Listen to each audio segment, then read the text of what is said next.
एक बहुत ही फेमस कहावत है कि कहीं पे भी अगर आपको राज्य के स्तर का निवेश लाना हो तो वहां की रोड कनेक्टिविटी को बेहतर कर दीजिए।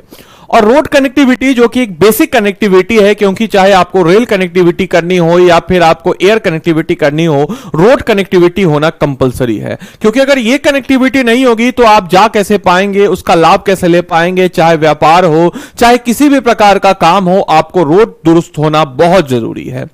और इसी क्रम में हमारे बिहार ने हमेशा से तत्पर रहा है और इसमें एक कदम और बिहार आगे बढ़ा रहा है, जहां हम देखते हैं कि पथ अनुरक्षण नीति 2018 के तहत बिहार के इन जिलों में तेजी से हो रहा है ग्रामीण सड़कों की मरम्मत।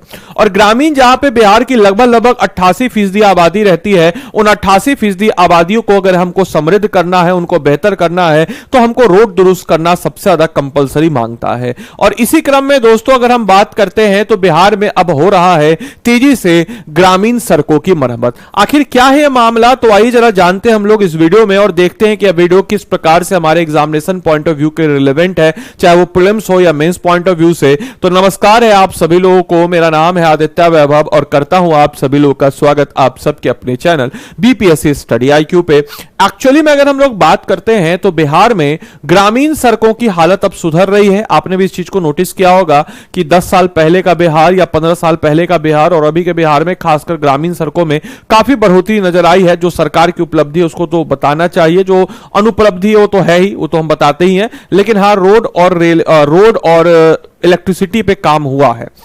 बाकी अगर हम बात करते हैं तो ग्रामीण कार्य विभाग ने बिहार ग्रामीण पथ अनुरक्षण नीति 2018 के तहत 40,250 किलोमीटर सड़कों की मरम्मत को मंजूरी दी है, जिसमें से 36,372 किलोमीटर से अधिक का काम जो है वो पूरा हो गया है। तो आपको बताते चले, ग्रामीण कार्य विभाग ने बिहार ग्रामीण पथ अनुरक्षण नीति 2018 के तहत 40,250 किलोमीटर सड़कों की मरम्मत को मंजूरी दे दी है, जिसमें से 36,372 किलोमीटर से अधिक का काम पूरा हो चुका। समझिए कि काम रफ्तार में है। और इस योजना पर तकरीबन 18,963 करोड़ रुपए से अधिक खर्च हो रहे हैं। और मंत्री अशोक चौधरी ने साथ ही साथ इससे ग्रामीण सशक्तिकरण का माध्यम बताया है। और ऑब्वियस सी बात है, जहां हमारा राज्य है, जहां पे हम 88% आबादी जो हमारे गांव में रहती है, वहां पे इस प्रकार की कनेक्टिविटी का होना बेहतर माना जाता है।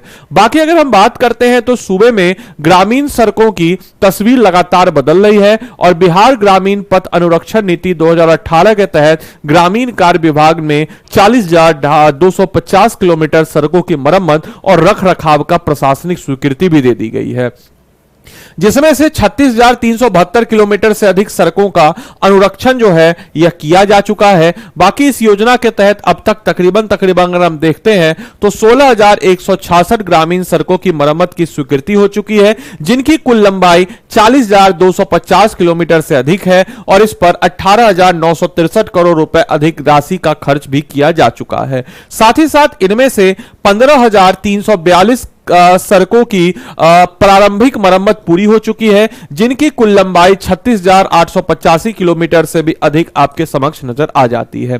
बाकी इस सारे चीजों को मद्देनजर रखते हुए जिलावार प्रदर्शन लंबाई के आधार पर किया जा रहा है। आपको बताते चले कि बिहार ग्रामीण पथ अनुरक्षण नीति 2018 के तहत पूर्वी चंपारण में 2,363 किलोमीटर से अधिक सड़कों के अनुरक्षण का कार्य पूरा हो चुका है। दूसरे स्थान पर पश्चिमी चंपारण है, जहां अब तक 1979 किलोमीटर से अधिक सड़कों का रखरखाव पूरा हो चुका है। इसके अलावा मुजफ्फरपुर में 1626.65 किलोमीटर, सारण में 1560.84 किलोमीटर और समस्तीपुर में 1389.73 किलोमीटर, रोहतास में 1358.90 किलोमीटर, गया में 1358.69 किलोमीटर, वैशाली में 1346.46 किलोमीटर, पटना में 1327.27 किलोमीटर और मधुबनी में 1223.01 किलोमीटर सड़कों का रखरखाव किया गया है। क्या ये डेटा याद करना जरूरी है? नहीं याद करना जरूरी है, सिर्फ और सिर्फ रखना है कि भाई कहां पे सबसे ज्यादा हुआ है, तो पूर्वी चंपारण में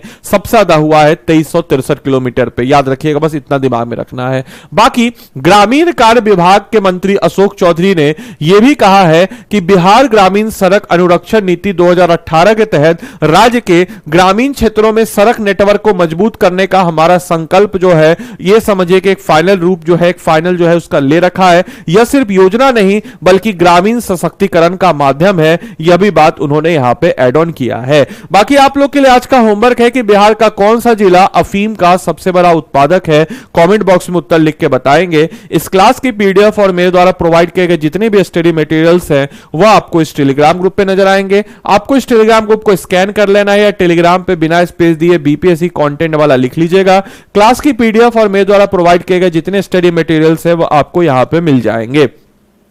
बाकी आप सभी लोगों को बताते चले कि आप कहीं से भी पेड क्लास कर रहे हो, चाहे हमसे कर रहे हो, कहीं और से कर रहे हो, आप सेल्फ स्टडी कर रहे हो या कहीं क्रैश कोर्स कर रहे हो, लेकिन आपके बकेट लिस्ट में यह होना अनिवार्य है। यह है हमारा 5100 एमसीक्यूज का सीरीज। यह क्यों खास है? क्योंकि अमूमन अगर हम बात करते हैं बीपीएससी एग्जाम की तो बच्चे घटना चक्र या घटना चक्र को ही कवर अप करते हैं। घटना चक्र अच्छी किताब है जिसमें बिहार सिविल सर्विस की परीक्षा के अलावा अन्य सिविल सर्विस परीक्षा का भी क्वेश्चन होता है, लेकिन उसकी एक डिमेरिट है। डिमेरिट यह है कि उसमें सिर्फ बीपीएससी सिविल सर्विस परीक्षा का क्वेश्चन होता है, लेकिन BPSC AO, BPSC judiciary, BPSC horticulture officer, BPSC sanitary officer, BPSC हम कह सकते हैं कि भाई बीपीएससी असिस्टेंट, बीपीएससी हम कह सकते हैं art and culture officer, BPSC headmaster, ऐसे बहुत सारे एग्जाम है जो बीपीएससी कंडक्ट कराता है। उससे रिलेटेड पैटर्न को हम लोगों ने इस कोर्स में डाला है, तो दिस इज अ मास्टरपीस। इसमें हम लोगों ने उससे रिलेटेड कंटेंट को बना करके आपके समक्ष प्रस्तुत किया है, जिसमें हम 5100 एमसीक्यू सीरीज दे रहे हैं। आपको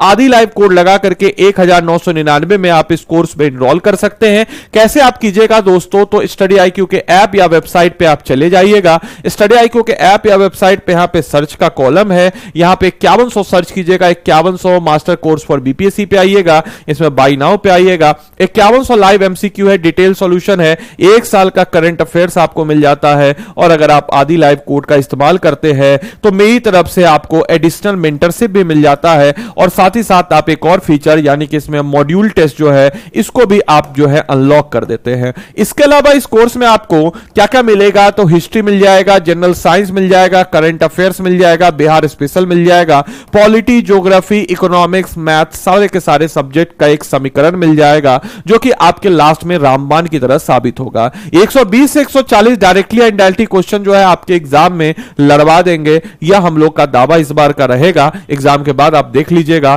तो आदि लाइव कोड का इस्तेमाल करके आप इस कोर्स में एनरोल करके अपनी तैयारी को और मजबूती प्रदान कर सकते हैं। बाकी हम उम्मीद करेंगे यह सेशन आपके लिए लाभदायक रहा हो, आपको बहुत कुछ जानने सीखने को मिला हो। मिलते हैं हम लोग अगले सेशन में, तब तक के लिए सारे बच्चों को bye bye, take care, thank you and thanks for watching this session.